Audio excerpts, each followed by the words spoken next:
تخيل انه في شاب عمره 21 سنة لا معه شهادة ولا معه سلاح ولا عنده اي نفوذ، ومع هيك خدع اكبر شركات الطيران بالعالم، مر من مطارات العالم كأنه واحد من كبار الطيارين، ودخل سجون وهرب منها اكثر من مرة، والشرطة لاحقته لسنين وحتى انه الدول تبادلت اسمه.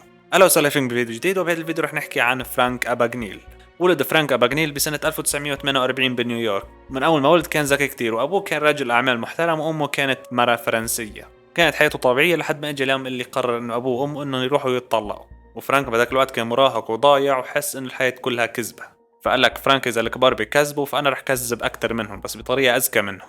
فأول خدعة بلش فيها فرانك اللي هي الشكات. كون تشو مينا سان، طبعا انا امبارح فصل الكهرباء علي وانا مصور، فلك رجعت لكم تاني نهار الصبح، فلك طالع شكلي مثل المغول. المهم كون عند الشيكات انه اول خدعه بلش فيها هو انه يغير ارقام الشيكات، كان يزور الشيكات، فكان يستغل ثغرات بالبنوك لانه بالستينات ما كان في انظمه رقميه، فكان يودع الشيك قبل ما ينكشف وهو يختفى. بعد فتره صار التحول الكبير، قال لك هاي الشيكات ما بعد توفي معي، انا ما بعد بدي بس فلوس، بدي يصير طيار.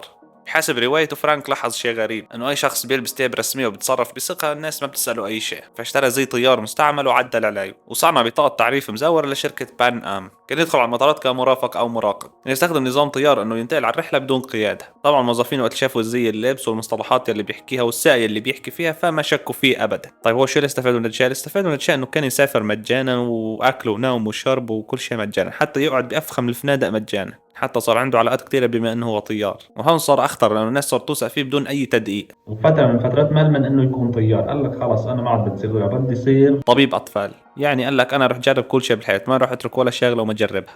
فانتحل صفة طبيب اطفال بوحدة من المستشفيات، وبحسب القصة تبعه انه هو ما عمل اي عملية وبس كان يوقع الاوراق، واي حالة معقدة تجي يحولها لطبيب حقيقي. وهو بنفسه قال انه انا كنت خاف اني اقتل حدا، فلكن يحول اي شيء خطير يحوله لطبيب حقيقي. وبعد فترة مل من انه يكون طبيب، قال لك خلص رح صير محامي، وادعى انه هو خريج قانون حتى نجح باختبار المحاماة. حسب الرواية تبعه انه هو حفظ اسئلة ودرس نماذج ونجح بعد محاولات عديدة. وهي النقطة مشكوك فيها تاريخيا، يعني في ناس بتقول لك ايه صحيح، في ناس بتقول لك لا غلط، مع انه هي ذكرت بالكتاب تبعه بس في عليها جدل. المهم بلشنا نقرب من بداية النهاية. الشركات المزورة تبعه انتشرت بولايات مختلفة ودول مختلفة، والشرطة الأمريكية والإنتربول بلشوا يربطوا هالنقاط ببعض. وأخيرا بعد ما فرانك ما خلى شيء وما جربه بحياته تم إلقاء القبض عليه بفرنسا. بحسب القصة طبعا هو كان محتجز بظروف سيئة وتعرض للجوع والبرد. وكمان لاحظ شيء مهم، انا ما فاهم شو المخ اللي عنده، شو هالقوة الملاحظة اللي عنده. لاحظ انه الحراس بيحترموا المنصب، واي شخص بيتصرف كمسؤول بيطيعوه، فتنكر كمفتش سجون امريكي وصار يحكي بثقة وينتقد الاجراءات تبع السجن، وطلب الخروج للتفتيش. فالحارس بكل بساطة فتح له الباب وطلعه. طبعا ما في سجل رسمي يعني بيحكي لك انه هو كيف عمل الشيء بالضبط، يعني ما في تفاصيل عن الشيء،